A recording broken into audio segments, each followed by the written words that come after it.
Hi there, and welcome to the very first episode of Mindful Explorer. I'm your host, Ijeoma, and I'm so glad you are here.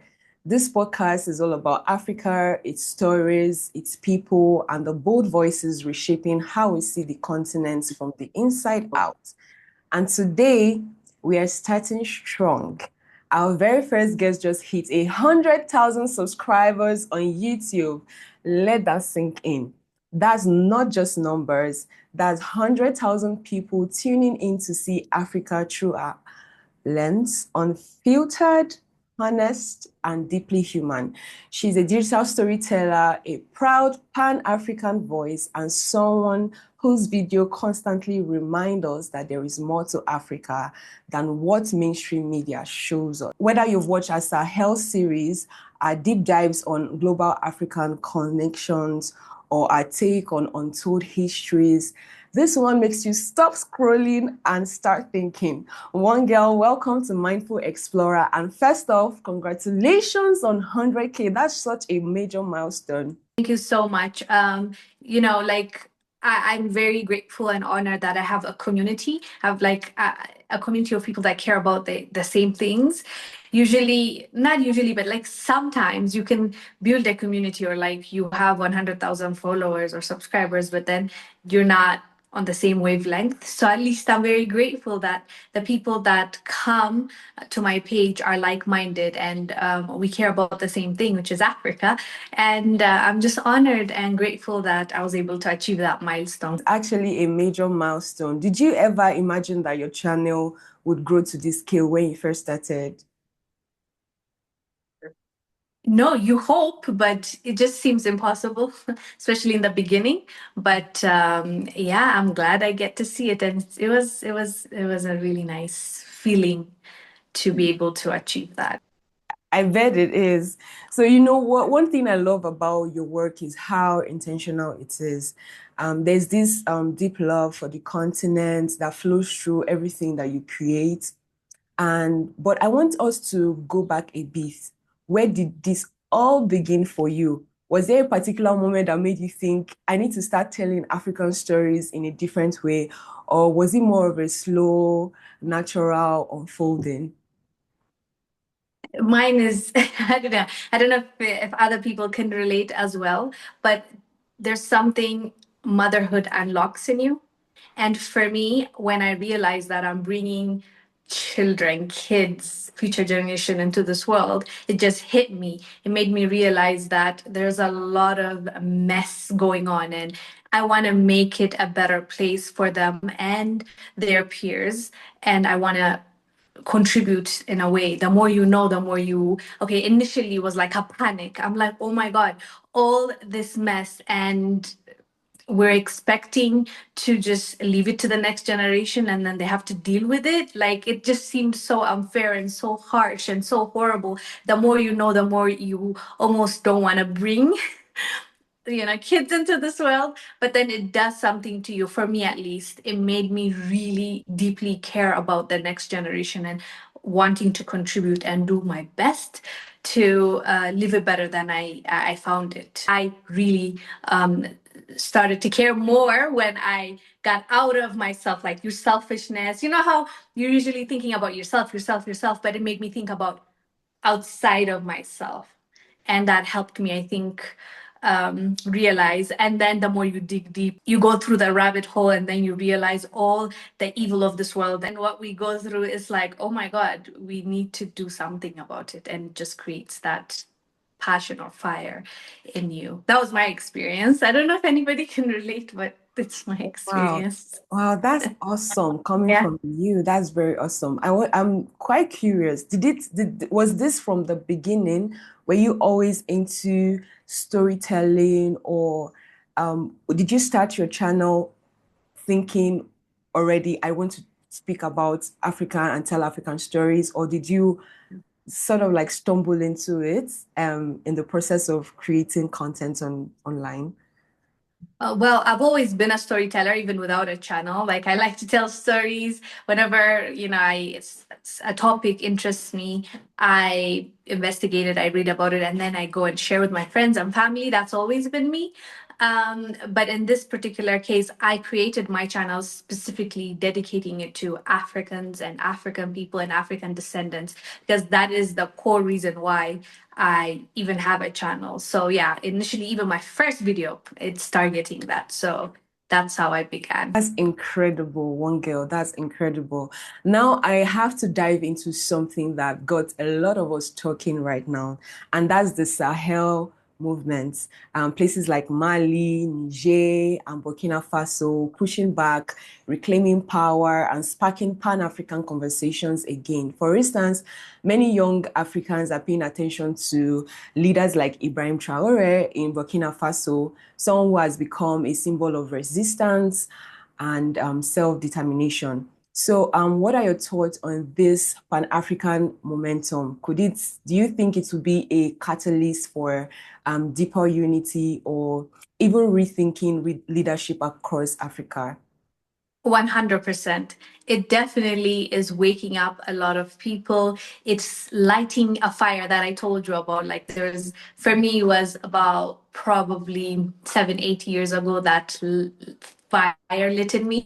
So I'm seeing that happening in real time with the younger generation, because a lot of us gave up. A lot of us accepted it as if this is our norm. And we say, there's not much we can do about it. We might as well maybe immigrate, leave our situation, or some, unfortunately, they even get into crime because they see the only way you get money, the only way you can thrive is by doing something shady, right? So it's very, very, very, very, very sad. But then when you look at this, like especially Ibrahim Traore, but it's not just him, as you know, the IES, the Sahel, the three of them, Mali, Burkina Faso, Niger, with leadership like Traore, there's Assimi Goita, there's Abdurrahman, those three men working together.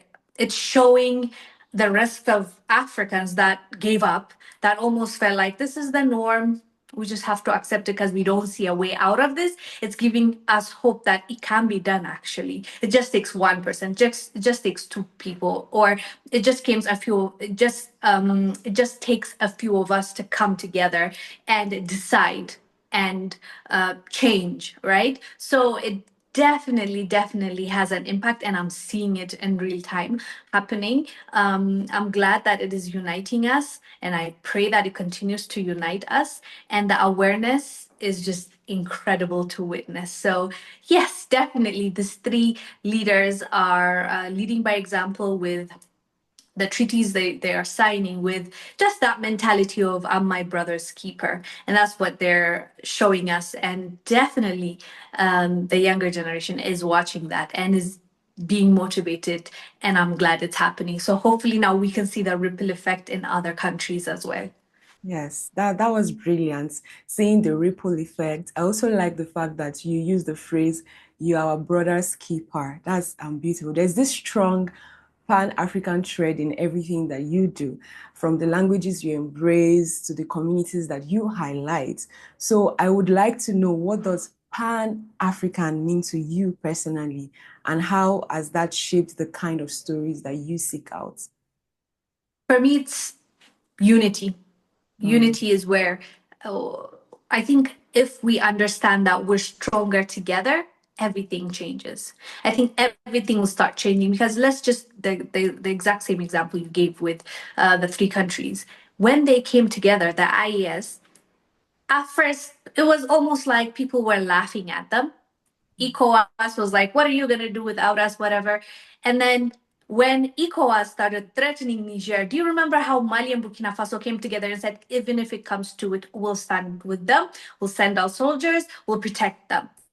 That is what Pan-Africanism means to me, to know that you're stronger together and to come together to have one voice in order to benefit. It's not even, to be a saint, you're this, like a savior. It's you're saving yourself when you're coming together. In my opinion, you are saving yourself as well as your brother. This selfish mentality did not get us anywhere, right? So why not try coming together and seeing how powerful we are? So for me, Pan-Africanism is really loving each other, by knowing each other. You can't love each other without knowing each other. You have to make an effort to know each other, one another, right? And also fight against the fake narratives. There's always this thing with neighboring countries. There's a seed that has been sown. Like, it's, you can sense it. It's not just in one country or in East Africa that I've seen it. I see it in West Africa. I see it in South Africa, and we need to tackle that. We need to be mindful that there has been something in the waters, and we've consumed it. Now it's time for us to understand that it hurt us thus far. It's not helped us, and our brother and sisters are not the enemy. So once we realize that and we come together, I think we can truly exercise the benefits of that movement. And as much as like we say, oh, it's gonna take time, but look at IES, they're showing us that it's possible. So yeah, that's what Pan-Africanism for me, what it means. And also when we talk about Pan-Africanism, I also want us to realize it's Africa, but also African descendants. Let's not I always make sure that I mention that the diaspora community, of course, those that want to be part of us and to be part of the community. So let's not forget, because if you remember when the founding fathers, their agenda was that the diaspora and Africans come together so that we can say no. Back then it was colonization, now it's neo-colonization. So we should push back and speak in one voice. I like the fact that you speak about Pan-African, just not just for Africans, but for also for African descendants. I think that is always sometimes missing in the narratives that is being pushed sometimes. So I also like the aspect of the unity. Unity is about unity, as you have said, and it's about us seeing ourselves as brothers and sisters, right? And speaking of that, I would like us to talk about some reality for a second. You know, traveling across Africa is not always easy. And you have the visas, you have the infrastructures, even the mindset. So I would wanted to know, what are some challenges you have encountered personally when trying to travel within Africa? And what do you think it would take for more Africans to travel within the continent? Maybe not just for leisure only, but to build those relationships and share knowledge and collaborate. As you know, there's a lot of struggle, like to travel within the continent. Either if it's not visa requirement, it's the rules, the laws of the land. We have really boxed ourselves, and it's in the past. That's fine. It's been there. It will continue to be there if we don't stop it. What I want us to focus on is why it's important to get rid of those rules and regulations that we put in place in order to stop us, or to make it almost close to impossible for us to trade with one another, to travel from point A to point B, from getting to know each other. That is really hurting us more than it's helping us, because the narrative is that this foreigners, this neighboring countries bring crimes to our country. Look at the stats. It's not it's not matching with the narrative, right? They're contributing more to the economy than they're hurting it, right? So obviously it's visa requirements are there, and we need to work on making it easier for Africans to travel within Africa. But secondly, we also have to talk to our governments. We need to speak up. We had this mentality that we can't do much, it's the government, right? But now we know that the power is with us, the people. The government is there to serve you. Okay, you're not there, they're not there to be served. They have to understand that. And I think they're starting to realize that with all the movements in Africa, with all the, especially the Gen Zs are surprising a lot of politicians because they're not really taking it. They want to make a change. They're willing to risk their lives. That is like something that we haven't seen in a while. Our fathers, our grandfathers fought in their own way. And especially they had a lot going against them, right? With colonization, they quite literally can't voice their opinion. But now it's a new generation, it's a new dawn, it's a new time. We have social media, we are enlightened, we are free, right? Although there's that invisible hand, invisible chains, but we're still in a better position than our ancestors, let's say. So now it's time to take that from them, saying thank you for bringing us this far. Now it's time for us to move forward and do what needs to be done, and that is stand up for what is right. And if we believe that this restrictions from traveling within Africa is not serving us, we should stand up, we should speak up, we should demand that they listen to us.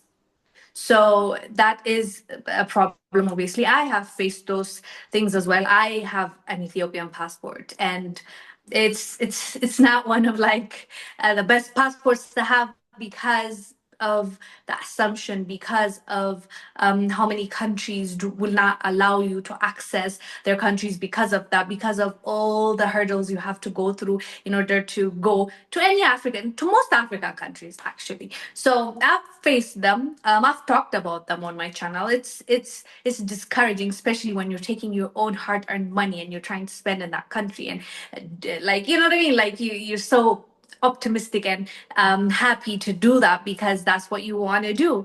But there was a time where I even felt anxious to travel. Whenever I'm in airports, instead of being happy and giddy, I'm just like, what's going to happen at the counter?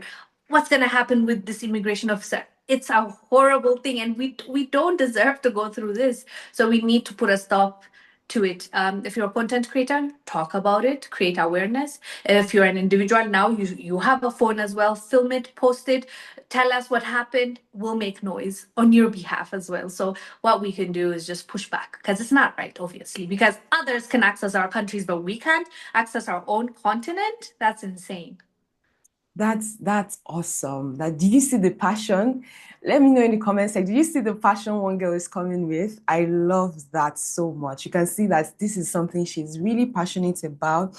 And you already touched on the other question I wanted to ask you. One, I wanted to ask you, do you think that we are getting closer to a truly borderless Africa, and with the African Continental Free Trade Area promising open trade and more free movement?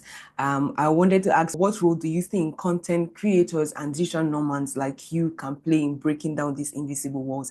But you already shared that. Start speaking up, talk about it.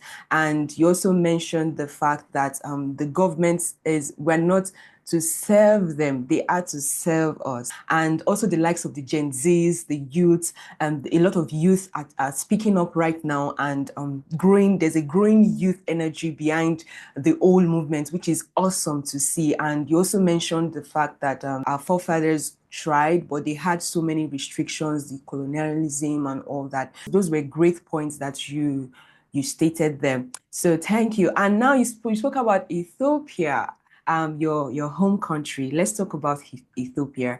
Ethiopia has always held such an iconic place in African history and still does today. So, but beyond that, what makes you excited about Ethiopia's future? Maybe in terms of youth, innovation, or its role in agriculture and sustainability? Yeah, well, yes, I'm from Ethiopia, and it gives me great joy to see the infrastructure getting better. Every month, there's something new being built, there's something new being improved. Young people are also tapping into this infrastructures or parks or places that are being built in order to create content, in order to send out their message, and it is definitely helping the young generation. There's a lot with when it comes to Ethiopia. It's quite complicated.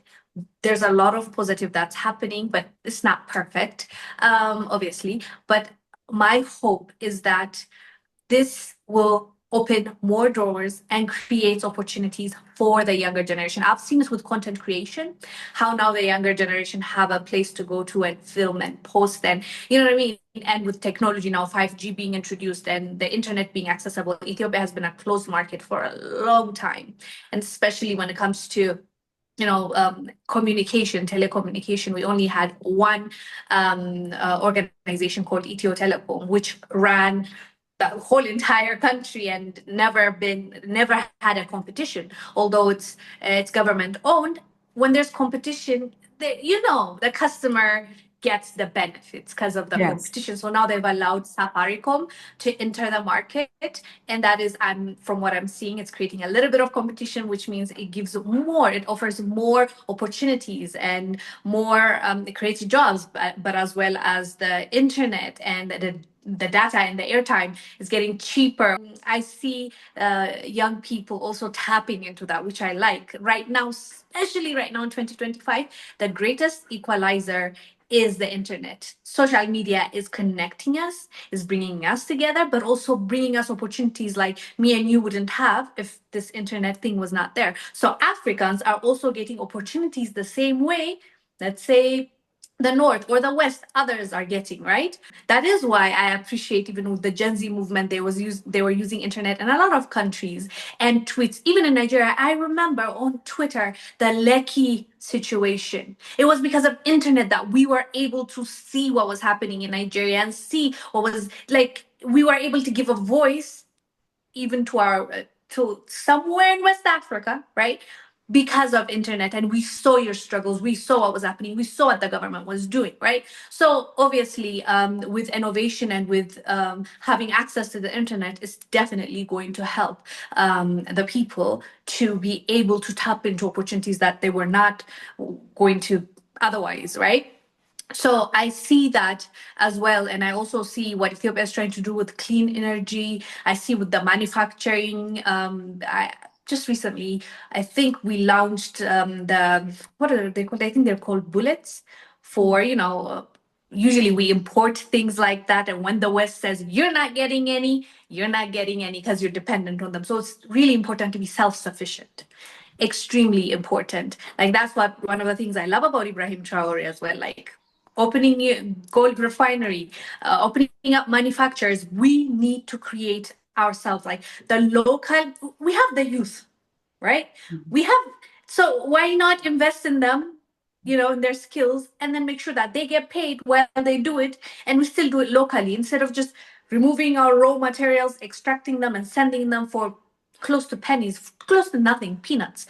But now, if we add more to that product, if you manufacture it, if you add, like, just zhuzh it up a little bit, you can sell it for more and now export it. We've been losing a lot of money because of that. We know that, right?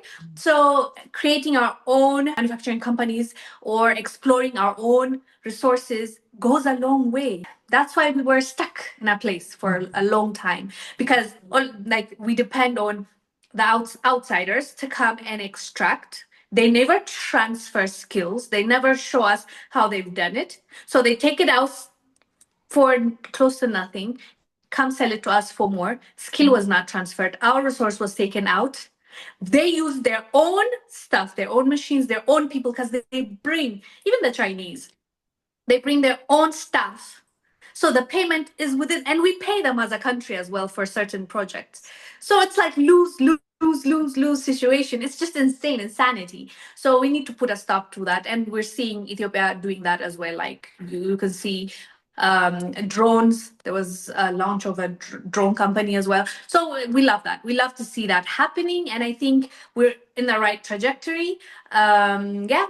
Hopefully there's going to be peace everywhere in Ethiopia as well. That's what we're praying for. But definitely we're in the right path. And every time I go to Ethiopia, I'm just in awe of all the things that have happened. And I pray that it continues in the right path.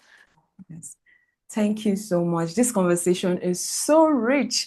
I liked the points that most of the points that you gave in regards like Ethiopia as a country is also something I believe that other countries can adopt as well, like bringing innovation back to Africa and stop wasting money. Yes. selling these things out and them selling it back to us with so much on a higher rate. Like the recent one time I read in the newspaper that one country, I wouldn't name, that we still import things like toothpick and Yeah, toothpick. I And remember that. I'm like, how? Like we have woods here. Anyway, that's by the way, because you also mentioned Nigeria as well. And there was also a question I wanted to ask you about Nigeria. Nigeria is termed the giants of Africa, and you can't talk about Africa's future without talking about Nigeria. And I wanted to know your thoughts on Nigeria's place in shaping the continent trajectory, and especially when it comes to tech, culture, or regional integration. But you already spoke about some things like in Ethiopia, which I believe that at the end of the day, it can be adopted into other African countries as well. But I don't know if you want to add a few points. As I said, it's very important that we're self-reliant. That's like the main thing of this conversation. If you're self-reliant, look at China. Last time I talked about how the US-China tariff war, how it thought like it should teach us African countries. Look at China.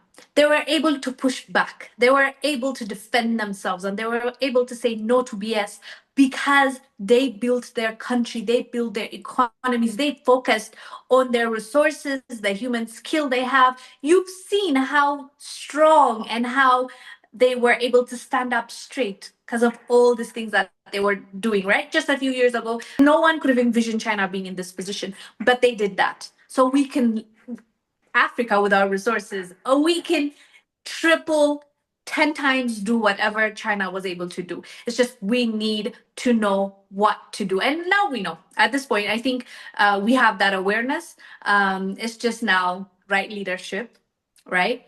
Now we also learned that leadership is not something we can just sit and say, oh, it's fine. There's not much we can do. No, there's a lot we can do. That's something that we've learned as well. There's a lot we can do, even if we're not in the leadership role at the moment. But we need to work hard to get the right people in the right place as well. But in the meantime, my advice would be work on yourself, right? When we're all working on ourselves individually, when we come together as a group, even our conversation will be different. It will be more solution oriented. It will be more of what can we do, like in your own small little way. You don't have to change the world in one day. We can't. It's impossible. But one thing at a time, you contributing to your society, you contributing to the awareness around your neighborhood, around your school, around your family is gonna go a long way because you're raising, me and you are gonna raise the future leaders, right? And then the generation that's going to come after them. What are we going to do to influence them, to make sure that they're prepared to do the right thing? It falls on us as well. So I want us to look at it individually as well, instead of, because I used to feel a little bit overwhelmed when I think about all the issues and I'm just one person. But all I can do is maybe speak. Me is speaking. Someone else is, transferring a skill because they have that specific skill. They know how to mine, right? Or farm, or buy one tractor for this one farmer, So it's like you can work towards that and go from there.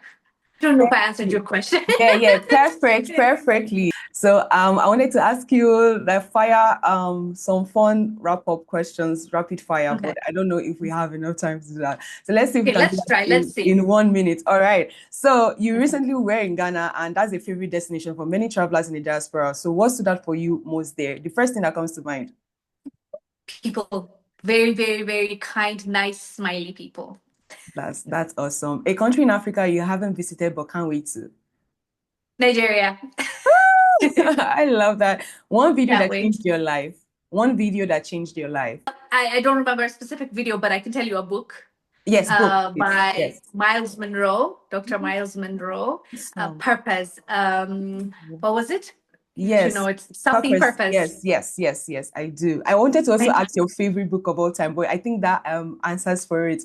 I So recommend it to everyone, so let's say that one. yes, But that's I good. love also I love Chimamanda. I have it right here right Oh, now. wonderful, I love wonderful. Chimamanda. She's like one of my favorite authors. Oh, that's So wonderful. I see that you're such a huge book reader. I wanted to I dwell try. on it. Yes. You've mentioned quite a few on in your videos. All right. So the last one, what's your best food? Best food. Injera bashiro is an Ethiopian food. Ooh, wow, Injera I is would our love. dish that we eat with everything, and then shiro is like chickpea. It's like a sauce that you put on. So injera Oh, bashiro is my favorite that's food. nice. I would love to try that. Wongel, this You was should. such a full, rich, and so stirring conversation. Thank you for kicking off this podcast with such clarity, depth, and fire. You've not only set the tone for us, you have raised the bar. So, to everyone listening, if this episode moved you, made you feel seen, or shifted how you think about the continent, please share it with your friend, subscribe, and leave us a review. That's how we keep this powerful conversation going. And if you're not already following Wongel's work, please fix that today. Subscribe, watch, support, and celebrate storytellers who are helping us fall in love with Africa all over again through truth, nuance, and unapologetic love. We've got more voices coming your way that will challenge, inspire, and expand your view of what Africa truly is. Until next time, stay mindful, stay curious, and never stop exploring. I'm Ejeomah, and this is Mindful Explorer. Thank you.